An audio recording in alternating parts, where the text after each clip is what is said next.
Bom, boa tarde a todos, sou o Ciro, colaborador Aviation Cult, e hoje eu estou aqui com o professor Jorge Ferreira, que vai nos conceder uma entrevista. Nós vamos falar hoje sobre céu aberto. Tá? Muito obrigado, professor, por estar recebendo a gente aqui. Olá. Prazer enorme. Abraço a todos aí, os internautas. Então, nós do Aviation Cult, ainda para aqueles que não nos conhecem, a gente tem a missão hoje de conectar as pessoas, né? Conectar aqueles entusiastas e aqueles que estão começando na aviação. A gente quer construir, na verdade, uma ponte entre a experiência que a gente adquiriu, aqueles que estão começando, e facilitar o caminho de todo mundo. Até os entusiastas que não são assim, bem familiarizados com esse fascínio, esse mundo fascinante que é a aviação. Então a gente tem por missão, e é um prazer ter o senhor colaborando com a gente. Eu fui aluno do professor Jorge na Faculdade de Ciências Aeronáuticas, dei aula de Direito Aéreo Internacional, então é um prazer mais uma vez estar aqui com o senhor. Tá? O professor Jorge, ele é membro do grupo de estudos dos estatutos da FAI, consultor externo da Frente Parlamentar pela Promoção da Aviação na Amazônia, presidente da Comissão Especial de Direito Aeronáutico do ABGO, presidente da Comissão de Especialistas para a Reforma do Código Brasileiro de Aeronáutica, professor, consultor jurídico e também piloto, né? Nas horas vagas, faz os voos aí. Está faltando as horas. Está faltando as horas, mas uma vez piloto. Então, estamos aí. Professor, bom, céu aberto é um assunto que tem sido abordado aí nos últimos anos. A gente ficava naquela, vai acontecer, não vai acontecer, já está acontecendo, na sua opinião. Como que anda hoje esse assunto a respeito dos céus abertos? Tudo aqui no Brasil trata-se de tabu. Ou seja, a aviação brasileira, ela sempre foi pensada com a visão de segurança nacional, e o controle que de repente as pessoas têm a impressão que a Força Aérea gostaria de ter, era literalmente o controle físico, de quem estava em qual lugar, fazendo o quê, e de certa forma isso daí restringia o acesso às próprias liberdades aéreas, a liberdade de você voar, de compor. Nós sempre tivemos muita dificuldade de desenvolver uma política pública eficiente para a aviação no Brasil. O governo militar, ele implementou diversas regulamentações, depois vieram as desregulamentações, e de repente entramos na era ANAC. Um dos problemas que nós temos hoje é que a mentalidade, ainda que nós temos na nossa alma mater da aviação brasileira, que é o Código Brasileiro de Aeronáutica, que ele foi feito em 1986, que ele é um bom código, tá bom? Ele é um código legal, não podemos dizer que ele não é, porque ele está funcionando. Mas ele foi feito na época de um mundo bipolar, nós tínhamos uma disputa entre a União Soviética, no auge da Guerra Fria, tá? Então, como se fala, na era em que o monopólio estatal é sobre tudo, é um monopólio para a concessão de linhas aéreas, é um monopólio para a exploração de aeroportos, é um monopólio para tudo e qualquer coisa. Então nós não temos hoje realmente ainda uma aviação de negócio, nós não temos ainda uma mentalidade voltada para a formação de negócios. E também nós não temos, o que eu sinto é que a agência, ela precisa perder medo de fazer com que as pessoas ganhem dinheiro, que as pessoas possam empreender. Então, os céus abertos para o Brasil hoje é uma questão muito mais de cultura. Ou seja, nós não temos uma cultura de céus abertos nem dentro do próprio Brasil. Se nós verificarmos que nós temos hoje apenas 3 linhas aéreas, tá, que dominam, inclusive as regionais, se você verificar que nós temos um monopólio estatal em cima do petróleo, tá, e da distribuição desse petróleo, que o torna caro, que o número de empresas de táxis aéreos caiu pela metade nos últimos 10 anos, ou até para menos da metade, o que tem acontecido, você vê que realmente nós não temos um ambiente amigável de negócios dentro do Brasil. E como se debate? De repente você fala, opa, eu quero, como se diz, atrair empresas estrangeiras para o Brasil. Legal? Uma coisa é você atrair empresas low cost que vão operar em destinos internacionais. Isso aí, beleza, não tem nenhum problema. Tá? Mas para você operar dentro do Brasil com uma regular interna, uma regular de, como é que eu vou dizer, uma pessoa jurídica brasileira, ainda que de capital estrangeiro, você tem que passar por um processo de certificação. E esse processo de certificação, os processos de certificações que existem hoje dentro da Agência Nacional de Aviação Civil, não vão atender essas empresas. Elas vão demorar muito para se certificar, para certificar essas aeronaves, certificar essa tripulação, até mesmo para conseguir tripulante para operar essas aeronaves, ou então tripulantes estrangeiros que eventualmente venham trabalhar aqui, e nós também não temos uma legislação que é amigável para isso, que a própria lei da aeronáutica criou uma reserva de mercado. 6 meses, se não me engano, a nível de instrução. 6 meses, 1/3 da tripulação a nível de instrução. E, de repente, nós já tivemos, assim, podemos até debater depois essa questão, como, por exemplo, né, os voos de longas pernas. Nós tivemos agora uma situação da própria Latam, que inaugurou um voo para Israel, e, de repente, a tripulação ela tem que ser de outros países. Porque, mesmo com a tripulação de revezamento, é inadmissível. Então, nós não podemos permitir que os tripulantes brasileiros sejam explorados. Então, que venham outros de fora. Porque aqui, mesmo com a tripulação de revezamento, você não pode cumprir mais, se não me engano, que 15 ou 16 horas e acabou. Não tem negociação. Senão você vai levar multa, você é regulado, todo mundo vai ter problemas. Enfim, nós não temos, como eu falei, um ambiente aqui no Brasil ele não é tão legal. E as empresas, quando vêm operar aqui dentro, elas vão pensar o quê? Peraí, cara, o que nós vamos fazer aqui, né? Tá. O governo fala que vai baratear o combustível? Vai baratear, pode baratear. Nós vamos conseguir tripulantes para atender esses nossos voos? Podemos conseguir. A agência ela promete que vai facilitar, sem abrir mão da segurança, a nossa certificação? Beleza. Mas onde é que nós vamos operar? Eu vou conseguir operar em Congonhas? Que é 19% de todos os voos regulares do Brasil passam por Congonhas por dia? Eu vou conseguir operar em Santos Dumont? Eu vou poder conseguir operar nesses aeroportos centros? Aliás, o que o governo brasileiro acha que é aviação, hein? Regional? Quando você fala aviação regional, os estrangeiros entendem Mercosul, América Latina. Porque a aviação regional que eles querem fazer, na verdade, seria uma aviação local. Uma aviação para atender dentro dos estados, ou no máximo entre os estados. Então, até mesmo as próprias definições precisam ser atualizadas. Como é que isso daí vai acontecer? Então, como se fala, fora o ambiente de negócios em si do Brasil, o acesso a crédito, a própria questão deles entrarem dentro dos aeroportos brasileiros, porque nós temos a figura da Infraero e de repente você tem que fazer uma licitação. Não, mas espera aí, o artigo 40 do CBA exime de licitação. Então você entra dentro da Infraero. Mas aí esse aeroporto vai ser licitado. Esse aeroporto sendo licitado, a experiência que nós temos é que os preços praticados dentro dos aluguéis dos aeroportos, mais que multiplicaram depois das concessões. Então o que você pode esperar de tudo isso? Eu acho que o pessoal devia fazer uma catarse, devia realmente levar isso a sério, jogar todas essas variáveis, encarar isso daí, para poder conversar com os estrangeiros. Porque senão a coisa vai continuar essa inda e vinda que nós temos visto aí. Então, ainda que o senhor veja uma certa boa vontade de incentivo, diminuição de CMS do combustível, na sua opinião, não é só uma questão econômica, dizendo, é todo um conjunto, um ecossistema, sistema burocrático, a burocracia traz um custo hoje para a aviação. E, na sua opinião, qual seria uma solução de curto e médio prazo para desenvolver a aviação aos níveis que a gente precisa que ela seja desenvolvida?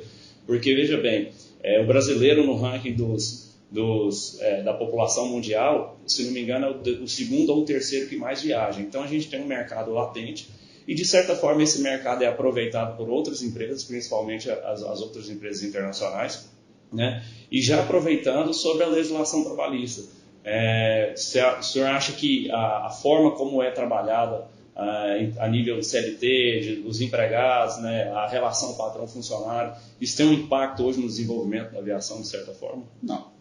Olha só, eu estava vendo informação que teve uma audiência pública há pouco tempo no Senado, ou na Câmara, quando eles estavam discutindo até aquela questão da bagagem de mão, etc. e tal.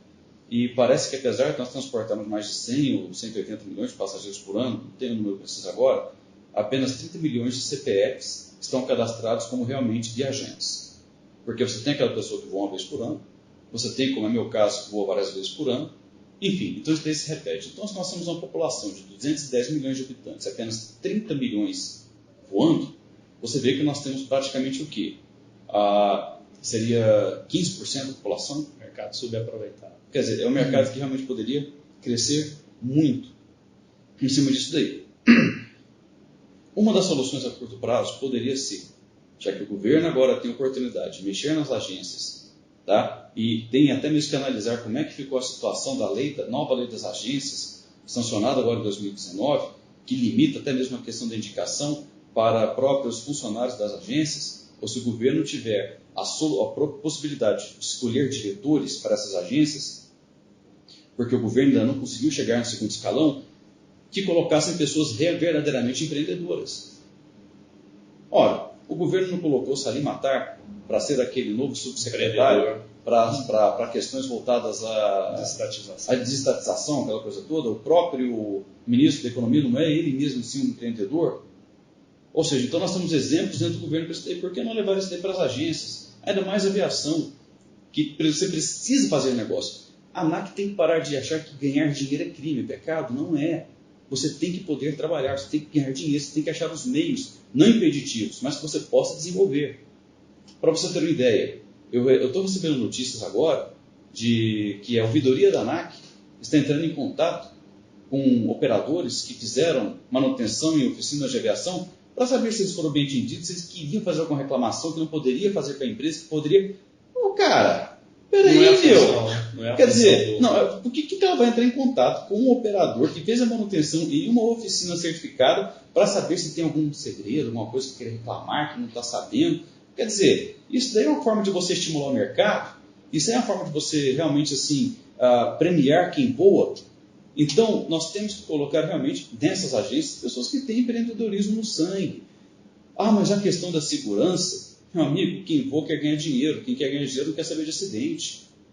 Então, se você quiser ter realmente assim, uma mudança de mentalidade, você tem que mexer nesse establishment que está aí, porque não adianta você estar renomeando pessoas que foram colocadas pelos governos anteriores, que têm realmente orientação socialista, uma orientação burocrática muito pesada, que falam aí que não, que temos agora uma nova mentalidade, o governo na época era outro governo, mas até mesmo o próprio modelo das concessões que estão sendo feitas, elas estão se repetindo. Nós estamos vendo aí problemas nas concessões com as empresas que prestam serviços aéreos públicos especializados, como são as exatas, que estão reclamando aí de aeroportos que foram concessionados e a majoração de 500% dos preços. Onde acontecem as concessões, temos problemas sérios com a aviação geral, onde realmente, praticamente você vê o aeroporto de Brasília, a aviação geral acabou, os táxis aéreos saíram de lá. Se não for uma ou outra grande empresa que realmente tem contratos, coisas plausíveis, todas as demais sumiram. E se você então quiser pousar com um avião de pequeno porte no aeroporto de Brasília, você praticamente não vai conseguir. E a quem isso interessa? Cadê a própria função social que diz que você quer promover para a aviação?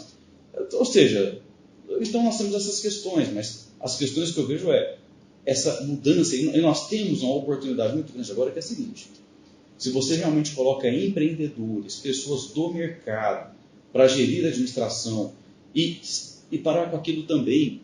Mas espera aí, ele é do mercado. Se ele era da empresa aérea, ele vai favorecer a empresa. Se ele para com isso, cidadão. Uma vez que ele está lá, o cara tem que dar o compromisso.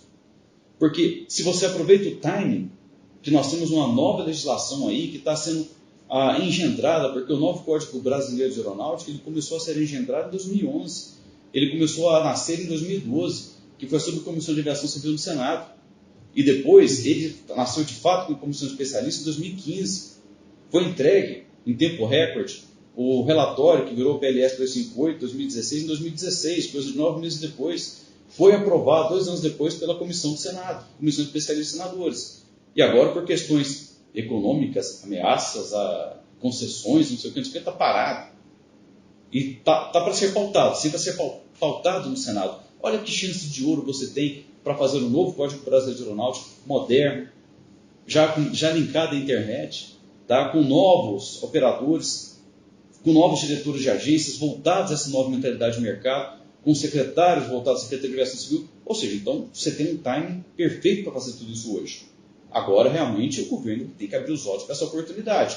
Ou então ele vai continuar submetido, e como nós estamos há mais de anos esperando algumas novidades que ainda não aconteceram, o que vai acontecer é o seguinte: existe agora a consulta 23, 2018, 2019 da ANAC, que ela quer consolidar a questão da repetição, da aplicação dos autos de infração repetitivos. Ou seja, o que você ganha em você multar uma empresa porque um helicóptero estava com a plaqueta que não era usada há 20 anos, por conta disso aplica 10 milhões de reais de multa numa empresa?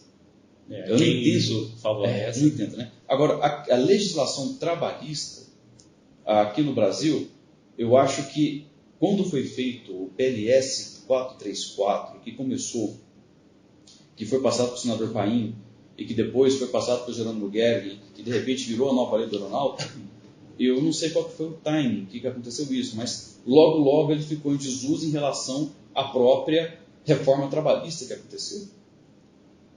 Então, eu não sei se isso tem facilitado a vida dos comandantes, dos pilotos. Existe uma questão aí que está pegando fogo. De repente, assim, eu tenho empresa de táxi aéreo, eu sou piloto. Qual que é o problema de eu voar nessa empresa? Se você é o proprietário. Se eu sou proprietário, se eu sou piloto, eu estou no quadro social, eu estou sócio, eu posso voar. Já tem pessoas que estão questionando isso. Falam que não pode. Que não poderia. Que não poderia. Sob qual alegação? Porque para que você possa voar, a lei determina que você tem que ter um contrato de trabalho. Mas acontece que a lei não fala que seja um contrato de trabalho seletista. E nós temos várias modalidades de contrato de trabalho hoje. A própria terceirização. Você não pode ser um PJ para voar a aeronave, você não pode prestar serviço. A terceirização mudou muita coisa e veio logo depois da lei do aeronáutica. E existe também uma preocupação acerca dos comandantes, dos tripulantes, principalmente da empresa aérea comercial, porque os céus abertos teriam um impacto inicialmente aí na aviação comercial sobre as vagas de emprego, né? Existe uma preocupação sobre as vagas poderem ser preenchidas por estrangeiros e tirar um pouco do mercado de aviação desses pilotos nacionais. Você acha que isso é um impacto, é um impasse, ou acha que isso não tem um impacto no desenvolvimento das atividades a um curto espaço de tempo, médio? Talvez quem pensa assim está no século XIX. Porque, olha só, uma empresa aérea estrangeira que queira romper a barreira de entrar aqui dentro do Brasil. Empreender aqui dentro do Brasil. Quer dizer, vai ter que submeter às certificações impostas pela ANAC, tá? Não estou colocando aqui em xeque a qualidade da certificação, eu falo o tempo dessa certificação. Teve empresas aí que vieram certificar no Brasil e demoraram 4 anos. Empresas nacionais, para se certificar, 3 anos. Vamos supor que então que ela consiga certificar em 1 ano. Bom, em primeiro lugar, a empresa estrangeira para entrar no Brasil ela vai ter que se submeter a toda a legislação da ANAC, vai ter que submeter a toda a legislação do DSEA, vai ter que submeter, inclusive, né, a contratação de pilotos que dominem o nosso vernáculo, que é o português. Eu não vi onde é que isso está, que os caras que procurarem aqui vão ter que falar inglês, ou vão ter que falar outra língua. Diferente como acontece na China, como acontece em outros lugares, até mesmo lá isso acontece mais com os eles para operarem aqui deveriam dominar o português. Eu acho que isso é a barreira linguística já é uma constante. E outra coisa, porque não é o que acontece em âmbito mundial, né? Então, o inglês ele é realmente a língua oficial da aviação em outros países. Em algumas partes da Europa, aqui, então, não é, a gente usa o português, né? Então, isso seria um empecilho para outras pessoas virem trabalhar. Vamos supor que isso pode ser um empecilho.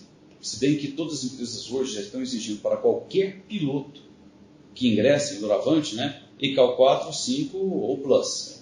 Tá? Eles já estão tendo essa exigência. Inclusive para serem promovidos dentro da própria empresa. E outra coisa, desde que aconteceu aquele acidente com o avião da Gol em 2006, onde nós tínhamos realmente uma deficiência muito grande para que os controladores de voo falassem inglês, isso praticamente foi superado pela Força Aérea. Hoje, inclusive, quando você acompanha, você vê muitos voos na quais os próprios pilotos interagem já em inglês com os próprios controladores. Acho até mais fácil para, como é que se fala assim, direcionar. E os controladores todos que eu tenho visto, eles têm respondido em inglês também. Inglês técnico, inglês ICAO, aquela coisa toda. Eu entendo que se eles puderem, pelo menos, voar para o Brasil falando em inglês, porque as pessoas falam, mas como é que ele vai interagir com os passageiros? É uma questão de marketing da companhia. Então, a questão da língua, não vou dizer que é impeditivo, mas seria um fator que poderia abrir, seria um valor contribuinte para realmente assim, a limitação para a contratação de pilotos profissionais estrangeiros. Sem dizer também que eles teriam que ter a carteira ANAC. Ou seja, de certa forma, eles vão ter que passar por um processo de certificação de suas habilitações, a convalidação aqui também. O que também não é fácil, que é demorado. Então, quero dizer, eu não vejo como de imediato um risco para os pilotos, para o mercado, que vai ser releiloado. Olha, ouvindo um colega aí, talvez não lembro se era da Azul ou da TAM, um colega aí, disse que essa empresa estaria para receber uma X quantidade de aeronaves novas, de Airbus, que seriam 60 Airbus, que receberiam esse ano, mas na verdade vai receber 20, exatamente por falta de tripulante. E o treinamento hoje é um gargalo também, é uma dificuldade. Os centros de treinamento, né, você desenvolver um profissional hoje, de certa forma, é difícil, né, você desenvolver aos moldes do que a comunidade internacional, né, IOSA, essas coisas precisam que seja desenvolvido. O problema na mão de obra do Brasil vai ser básico. Vamos colocar assim, se chega uma empresa estrangeira, só para complementar o nosso interior, que quer operar no Brasil, precisa de tripulantes. Se um copiloto da Azul, por exemplo, não sei quanto ele ganha, mas se ele ganha 10 mil reais, você acha que essa nova empresa vai chamar esse copiloto para pagar por 7 mil? É a questão de... o liberalismo econômico atrás dessas quer coisas. Quer dizer, ou seja, ou você acha que ele vai, não, peraí, vamos convidar esse cara para trabalhar aqui por 15. Ah, mas acontece que depois vai baratear, vamos parar de ser paranoico, sejamos práticos. Então já tem essa questão aí que pega. Eu acho que é importante, essa concorrência poderia até ser saudável para os pilotos. Tá? Então, acontecer eu não vejo onde é que seria problema em relação a isso daí. Mas a pergunta agora, para resumir um pouco do que a gente falou, céu aberto é uma realidade no Brasil hoje? Ainda não. Está longe de ser uma realidade no Brasil. Está longe de ser uma realidade. Tá, ou seja, começou com a autorização de 100% de capital estrangeiro e tudo mais, mas o que seria propriamente o ideal em termos de céu aberto hoje para o Brasil? Isso é engraçado porque talvez o Brasil, nenhum país está tentando o que o Brasil está fazendo. Porque veja só, o pessoal fala, nenhum país tem 100% de capital estrangeiro. Sossega, calma. Nós sabemos que hoje o dinheiro não tem fronteira. Se você pega, por exemplo, a Embraer.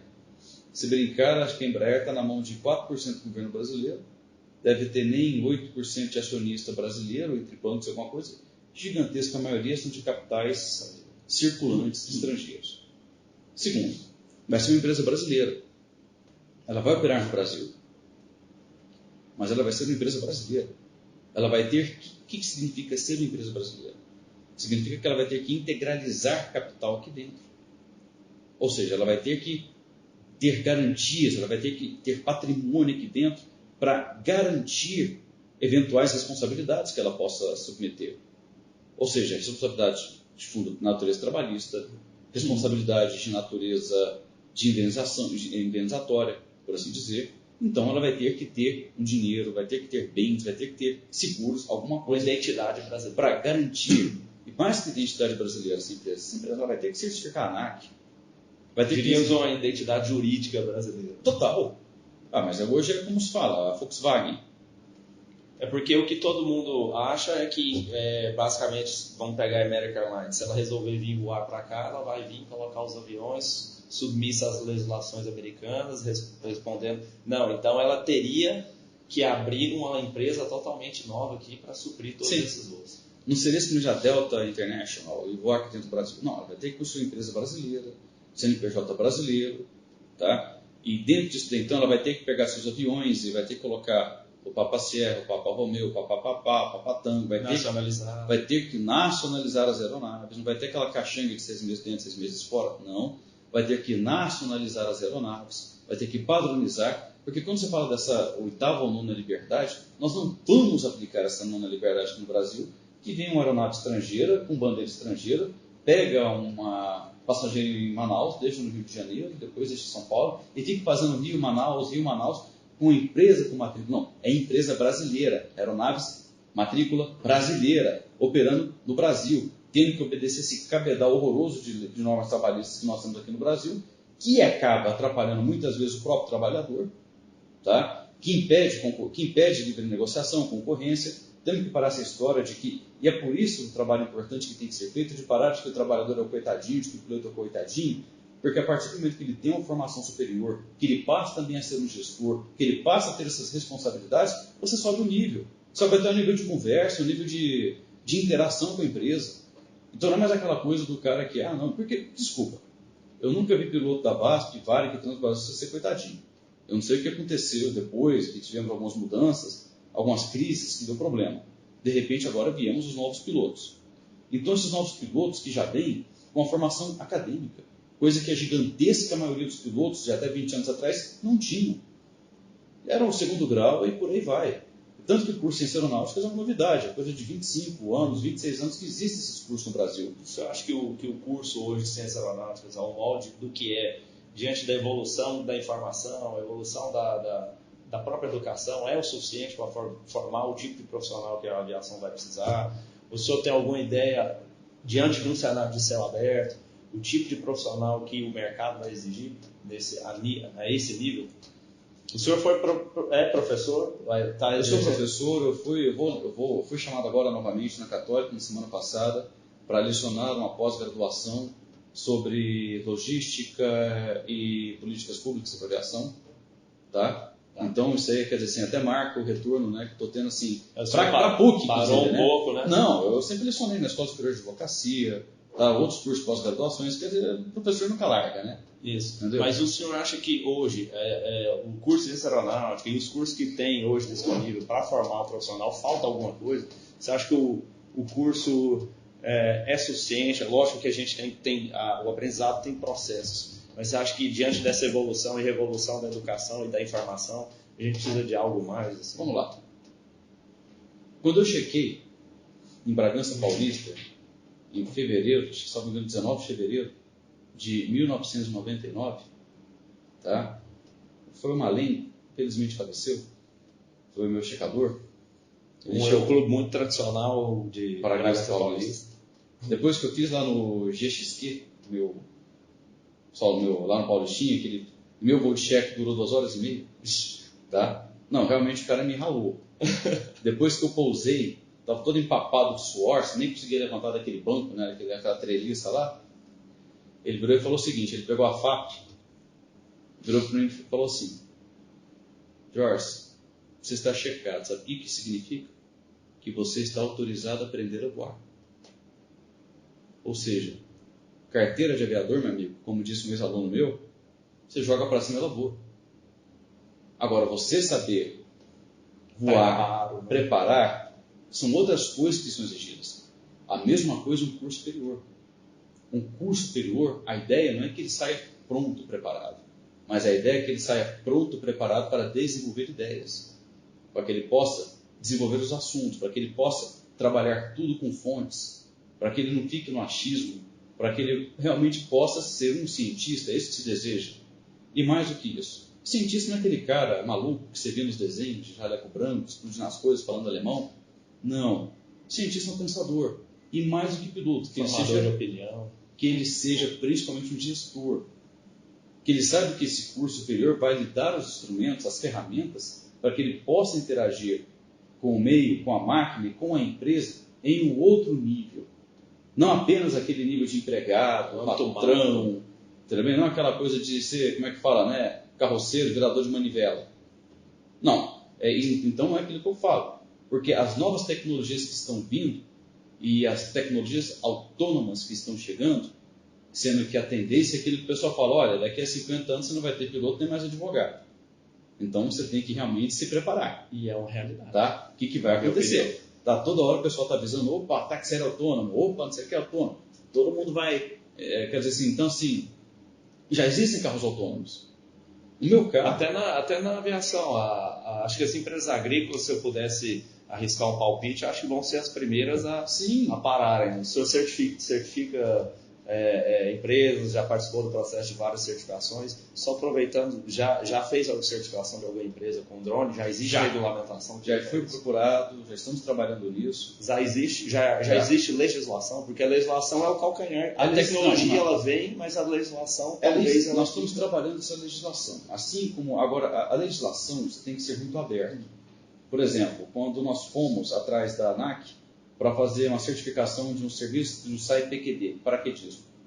A ANAC entendia que para você fazer paraquedismo você tinha que ser táxi aéreo. Aí nós provamos para a ANAC que dentro da legislação dela, quem fazia táxi aéreo que não podia fazer paraquedismo. Então nós aproveitamos o gancho da consulta pública que estava tendo, da resolução 377, RBAC 103 da ANAC, então nós inserimos, já que está previsto no Código Brasileiro de Aeronáutica, que toda e qualquer atividade que não seja transporte aéreo de cargas ou pessoas remunerados, será serviço aéreo especializado, então nós conseguimos, juntamente com a ANAC, criar um site PQD. É uma modalidade nova, que está florescendo no Brasil. É novíssimo isso daí. Então a mesma coisa está acontecendo com esses drones agrícolas. E isso é uma coisa fantástica. Agora, você acha que está muito longe? O meu carro, por exemplo. O meu carro é autônomo. Nos Estados Unidos, só apertar um botãozinho lá, soltar a mão e vai. Tesla, principalmente. Tudo bem? Eu não posso fazer isso aqui no Brasil porque nós temos uma resolução no CONTRAN que não permite que eu tire a mão do volante. Então, eu tenho um carro que tem essa tecnologia embarcada, você não pode usar. mas eu não posso usar. E que você paga por ela. Né? Pago por ela, pago por tudo, etc e tal, né? Mas eu não posso simplesmente apertar o botãozinho, o carro já tem um GPS, já tem estrada, já tem tudo 3D, já tem tudo por cima ou por baixo, já pega a faixa de segurança, já afasta automaticamente todo mundo, mas aqui no Brasil você não pode. Na Califórnia já tem a galerinha lá que está passando o botãozinho, e o carro indo sozinho. Então, devagarzinho, essas coisas... Então, assim, essas coisas já estão acontecendo, já chegaram. E o profissional tem que estar adaptado a essas Eu não digo nem o profissional, eu digo o ser humano. Isso não é uma profissão. Tem um estudo da McKinsey que fala que grande parte das profissões num espaço de 10 anos ainda não existem. E ele dá o exemplo do Uber ainda, né? Que o Uber foi inovadora no sentido de que quebrou o monopólio do táxi, criou ali novas oportunidades de emprego, e a própria Uber está matando o próprio negócio. Pode ser que a profissão de Uber venha a acabar no espaço de tempo. O pessoal do coaching, eles têm meio que poluído esse ambiente empreendedor, com uma série de mega ideias, etc. Mas, para você ter uma ideia, assim, o Uber hoje ele vale mais do que a Vale do Rio Doce e a Petrobras somadas. E tecnologia. E mais importante ainda, a Universidade de Harvard tem isso naquele filme que chama Rede Social. Tá? Zuckerberg. Ele não sei se estudou em Yale e Harvard, não lembro qual que ele estudou. Mas quando aqueles gênios, né, que foram brigar dizendo que o Zuckerberg tinha pego a ideia do Facebook deles para fazer o Facebook, que tinha roubado, que eles foram falar com o reitor da faculdade, que eles seriam uma quebra de ética, o reitor virou e falou o seguinte: peraí, o que estavam fazendo quando ele registrou isso, quando ele correu atrás? Eles sabem de uma coisa, aqui em Harvard nós temos um lema: nós não queremos que os nossos alunos consigam emprego, queremos que eles criem um emprego. Então, quando você fala essa questão do disrupting, da disrupção, isso é muito sério. Isso está até mesmo quebrando, enterrando toda aquela noção marxista de economia. O que é essa noção marxista de economia? Você vê onde é que nós chegamos aqui no nosso assunto, que isso também envolve os pilotos. É aquela questão da limitação das riquezas. Tudo é limitado, então você já tem uma certa quantidade de riqueza, você vai ter que estourar o outro, para você ter, o outro não vai poder ter. Esse papo furado, porque de repente você pega o Bill Gates da vida, cria de uma ideia, e essa ideia dele, ele cria um capital infinito. Você pega o Zuckerberg da vida, do nada, ele criou uma riqueza inimaginável, impossível de existir. Tá? Então, você pega aquele Mark lá da Amazon, aquele pessoal da Alibaba, também, quer dizer, então não faltam exemplos aí. E essas startups sérias, né, que são aqueles caras que estão lá no socavão, que estão dentro lá da garagem, trabalhando a ideia, realmente sendo mantidos para trabalhar, não para ficar desfilando aí, falando bobagem. E esses caras logo vão chegar com a ideia que é o seguinte: um belo dia ele vai chegar e vai parar aqui na porta do meu escritório, descendo uma cadeira voadora. O Urban Mobility hoje já prevê os veículos autônomos aéreos, né? Quero dizer, e aí? Uma terceira dimensão de Urban Mobility. Vai ser até vergonhoso você querer proibir um trem desse. Então é isso que está acontecendo. Então, ou seja, eu acredito que o mercado de pilotos para o Brasil pode ser promissor, mas nós precisamos realmente sair do establishment que nós temos, do monopólio estatal em cima de tudo e como está. O monopólio estatal ele tem que ser sobre a segurança. Aí eu concordo, 100%, que isso aí é até uma própria função natural do Estado, de ter isso daí. Agora, a questão de você manter monopólio em relação aos aeroportos, operações de aeroportos, monopólio em relação à concessão de linhas aéreas, não existe mais concessão de linhas aéreas. E tudo isso, ou seja, de repente você fala assim, você tem um novo Código Brasileiro de Aeronáutica que você prevê a criação de aeroportos de fato privados, onde do nada você pode criar um aeroporto para a empresa aérea poder operar, e de repente você tem o quê? Você tem a legislação atual que você quer fazer concessões que já não deram certo, quer manter esse modelo, e de repente, em vez de você abrir o mercado, você está limitando o mercado e proibindo a entrada de novo. Não, peraí. Isso só tocou num assunto que era a minha próxima pergunta. A gente tem um problema hoje de infraestrutura, as concessões não estão saindo como a gente esperava, né, que saísse, não estão surtindo o efeito que a gente esperava que surtisse, mas a gente tem aí um grande interesse, já foi manifestado até publicamente, por uma das empresas aéreas no Brasil, de administrar os aeroportos. Qual que é a dificuldade hoje em termos jurídicos e por que isso no Brasil ainda é uma coisa impensável, não pode acontecer? Não aconteceu, como não vai acontecer no curto espaço de tempo. Para isso acontecer hoje, uma empresa de linha aérea, ela deveria participar de uma licitação. Aí, de repente, tem que É possível hoje, se ela quiser? Depende do edital, depende da finalidade, depende, porque de repente você tem que até mesmo ver se o contrato social, se aquela empresa prevê essa possibilidade, se ela tem alguns códigos que prevê, então se ela tem que se adaptar para que ela possa. Eu entendo que juridicamente não haveria não haveria nenhum empecilho. Conflito de interesse? Não, se de repente vamos supor assim, que a Azul chega e fala, opa, abriu Azul, abriu o Viracopos, sou idiota, tá? Vamos entrar nessa licitação. Será que o governo teria coragem de fazer um edital que admitisse isso? Até mesmo para que essa empresa, será que isso poderia ser objeto de uma consulta pública? Para saber quem tem interesse, que empresas que têm interesses, quem poderia fazer isso, se isso seria viável ou não, passar essa bola para o governo, que de repente você fala, opa, tem empresas estrangeiras que querem construir aeroportos no Brasil, terra arrasada. Não, eu tenho empresas que querem pegar aeroportos como Palmas, que hoje é subutilizado para tudo, e fazer uma cidade aeroportuária. Mas ele precisa trabalhar lá 50 anos para ter retorno. Tá? Tem que ter uma garantia. E outra coisa, assim, ele vai aplicar, aí você cria cláusulas específicas. Por exemplo, o princípio da não discriminação. O que é isso? Isso já é aplicado no mundo inteiro.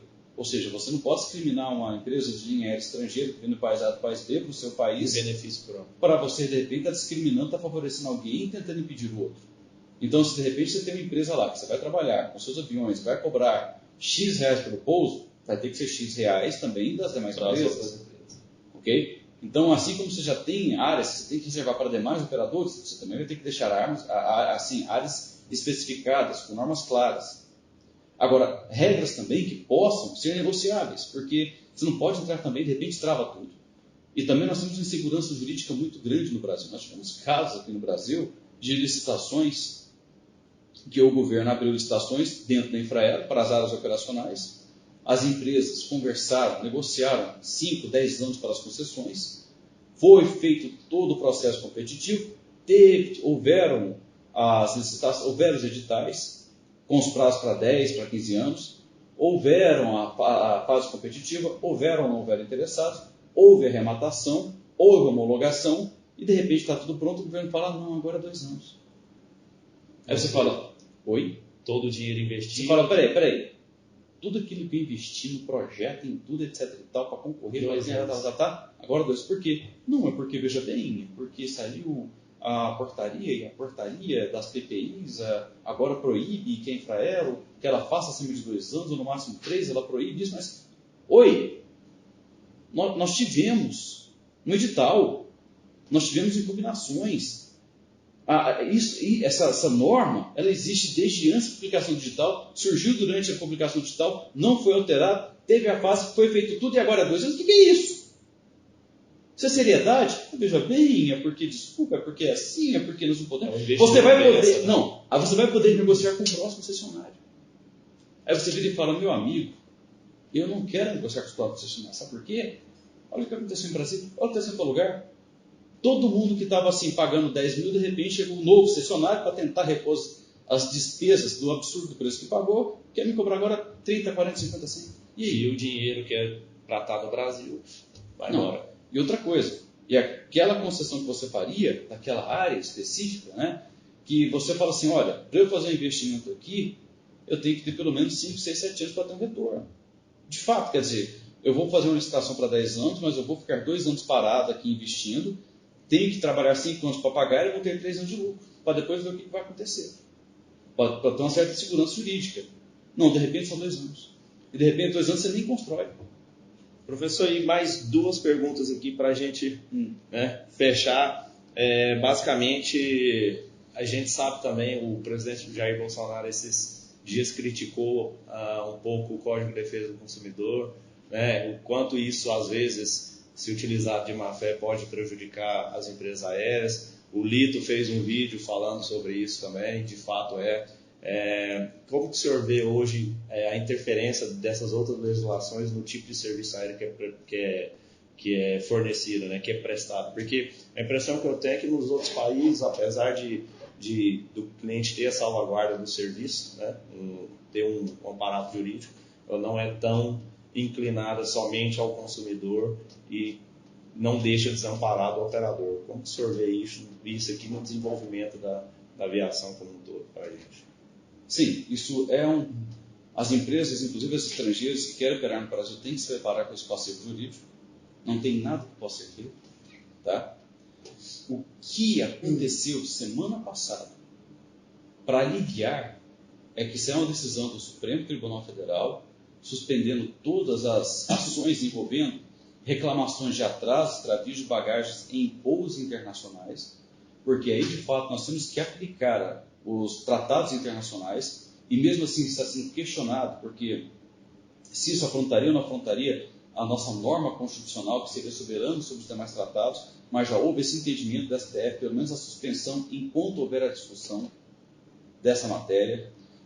A questão consumerista é uma matéria de ordem infraconstitucional, então o CDC, o Código Brasileiro do Consumidor, ele é uma legislação especial e realmente ela tem uma proeminência legal, até mesmo como é que eu posso colocar assim, não estar acima, mas ela tem eu esqueci agora como é que eu vou verbalizar isso daqui. Soberana. Tá? Não, ela não é soberania, seria uma hierarquia. Ela tem uma hierarquia, sim, exatamente. Ela tem uma hierarquia especial entre as normas, por ser uma norma infraconstitucional, inclusive, ordenada por ser feita por uma Constituição que é extremamente garantivista, mas que realmente não vê as consequências dos seus atos a longo prazo. Tão garantivista que nós vemos hoje no Brasil, né? Todo mundo se garante, mas ninguém tem dever. Uhum. Então, é uma Constituição que realmente aparelhou o Estado, de certa forma, que praticamente inviabilizou o país como um todo. Tá? E então, entre esse dever ser, essa coisa maravilhosa, porque a norma constitucional, ela não é uma norma concreta, ela é uma norma abstrata. Abstrata em que sentido? É o dever ser, é uma norma que deveria servir para guiar, orientar. E aqui no Brasil, a nossa Constituição não. A nossa Constituição ela é praticamente processualística. Você encontra normas processuais para agir no processo dentro da nossa Constituição. Beleza. Não tem como escapar disso. Então as empresas elas têm que começar a imaginar como é que vai ser seu passivo jurídico. E dentro disso daí, meu amigo, o que acontece? Você pega essas startups aí, atrasou o voo, 700 euros, garantimos, não sei o que. Isso é captação de clientela. Isso é proibido pelo Estatuto do OAB, isso é proibido pela lei da advocacia. Mas, obviamente, né, vamos ganhar pelo volume, né? Se você pega assim, a IATA soltou que agora, de cada 100 voos no Brasil, 79 serão processados. Terão processo. Que isso? 98% de todas as ações envolvendo empresas do mundo estão no Brasil. 98%? 98% dados da IATA. Isso cliente versus empresa. Tá? 98% das ações. Então, eu quero dizer assim, é uma coisa, é fantástico. A IATA calcula que esse ano serão 500 milhões de reais que as empresas vão ter que destinar para esse tipo de indenização. Indenização, custo jurídico, tá? Todo esse passivo. Aí viram as pessoas, mas então você está falando para aplicar a lei, você está falando para aplicar o direito? Olha, gente, eu não estou dizendo que não. Eu já tive discussões como essa em rádio. Licitude versus conveniência, né? Não é saudável, é saudável isso para o país? Não é uma coisa nem outra. Saudável, obviamente, que não é. Porque as pessoas vão continuar precisando das empresas. Tá? Por outro lado, pode ser ruim por quê? Porque as empresas vão ter que cobrar de alguém. Então é um ciclo. E é o do próprio passageiro. Ou seja, esse passivo jurídico, isso daí tudo vai ter que voltar para o bolso do passageiro, porque a empresa vai ter que cobrar mais caro. É uma das coisas que realmente dificultam essa relação no Brasil. Ou seja, né, realmente aí vira um ciclo vicioso. Entendi. E diante disso tudo que a gente conversou, céu aberto, a gente discutiu muito sobre as empresas, sobre a burocracia, o custo que isso tem para o Brasil, o custo do Brasil que dizem, né? A gente tem aí no forno um novo Código Brasileiro de Aeronáutica.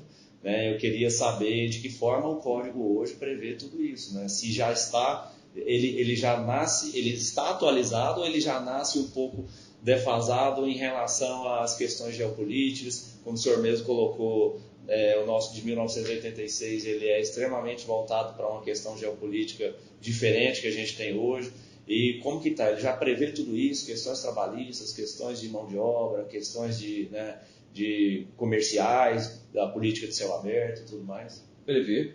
Ele não entra na seara trabalhista, obviamente. Isso é uma legislação específica. Porém, o novo Código do Brasil de Aeronáutica, né, novo em tudo, diga-se de passagem, ainda que ele não esteja em aplicação, ainda que ele tenha que passar pelo plenário do Senado, depois ir para a Câmara, porque é uma matéria muito complexa, ele já está servindo de norte para muitas coisas.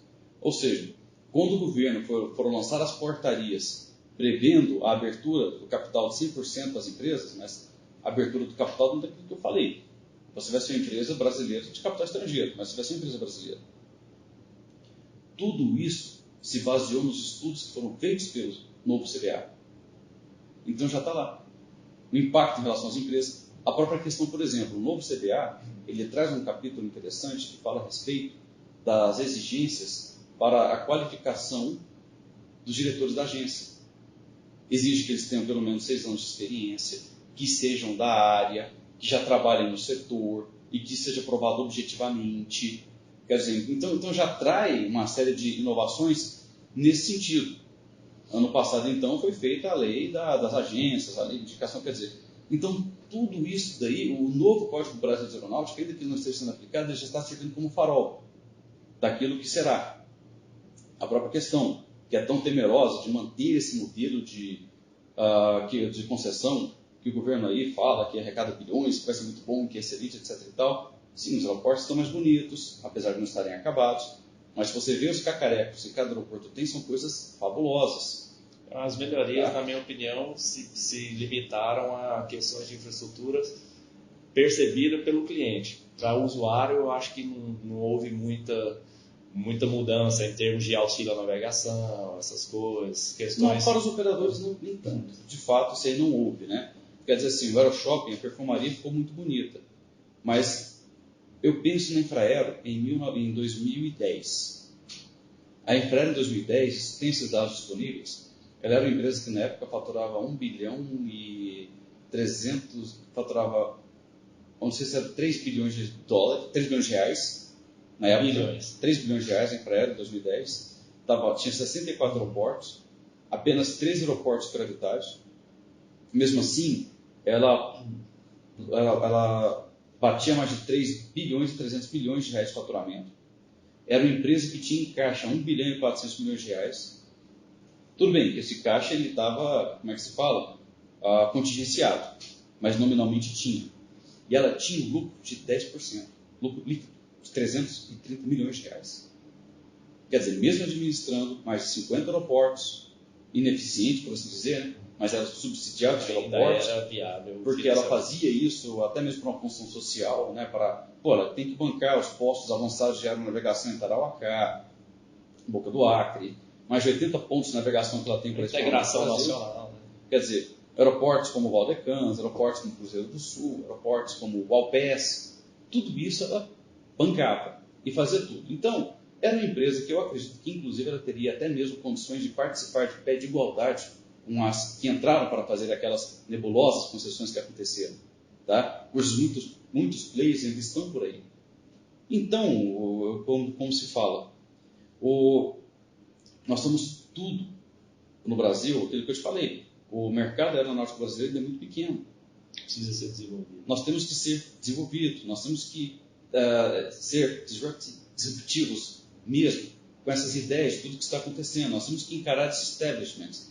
Agora, nós temos que ver até onde isso é, como é que eu posso dizer assim, conveniente para o setor. Entendi. Conveniente para quem está operando.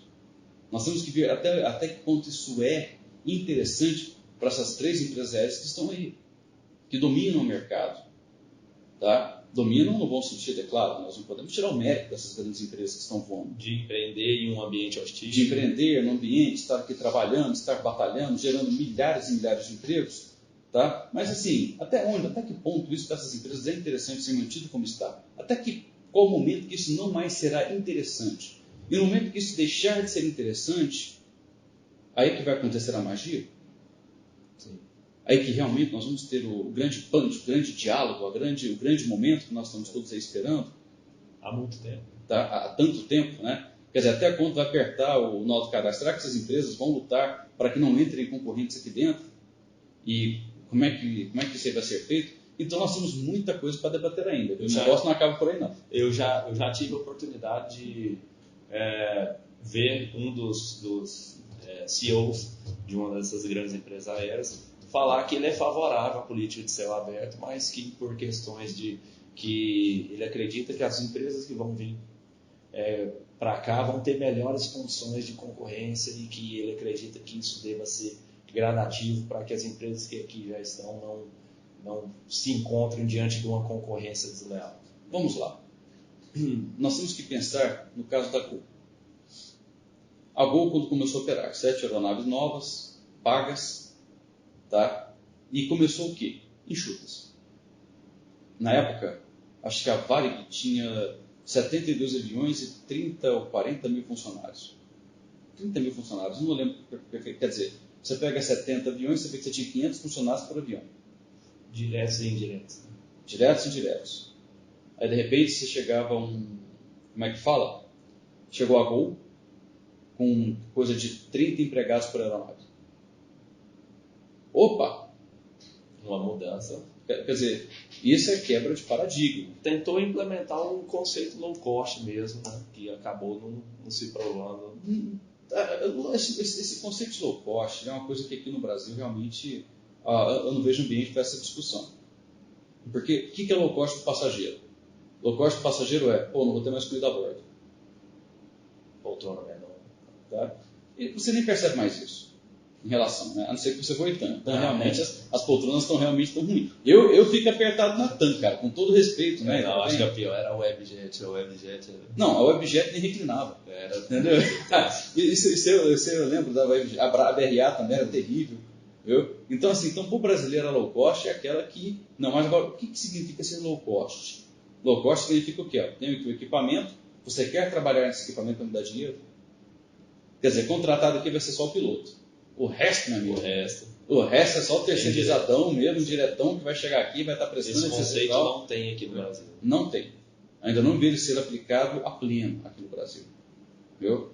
Agora a questão, por exemplo, já pensou se nós tivéssemos uma empresa que, de repente, assim, fosse uma empresa de rotatividade de comandantes, que emprestasse comandantes, realmente, assim, fosse uma PJ mesmo, emprestasse esses comandantes para que eles fizessem esses voos, etc e tal, garantindo rotatividade, garantindo emprego, garantindo que esse pessoal ganhasse dinheiro, tivesse etc e tal, quer dizer, mas nós temos um problema no Brasil que eu lembrei, vou falar lá atrás, antes que coisa e tal, já que estamos falando dessa questão de disrupting, vendo o que vai acontecer, quer dizer, os pilotos que estão brigando para ter emprego, nem vamos saber se vai ter emprego para piloto daqui a alguns anos. Eu queria terminar aqui, mais ou menos, com a seguinte coisa. Nós tivemos uma quebra em toda essa cadeia. Qual foi a quebra? A quebra que nós tivemos é a seguinte. Há muitos anos estamos falando que o setor de aviação geral é importante, que o setor de táxi aéreos é importante. Por quê? Porque o então desgoverno que nós tivemos aí, pseudo-socialista para trás, ele via a atividade aérea, a aviação geral, como coisa para burguês. Ele via a questão do táxi aéreo como coisa para almofadinha.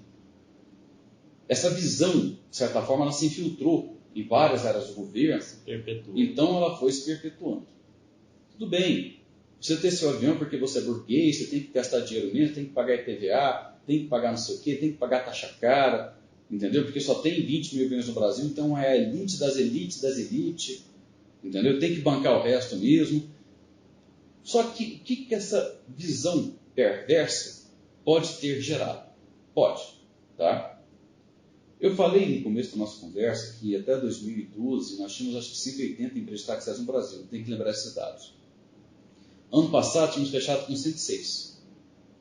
Então você observa que o número de empresas de táxi aéreos tem caído. Não apenas o número de empresas de táxi aéreos, mas principalmente as aeronaves dentro das especificações operativas.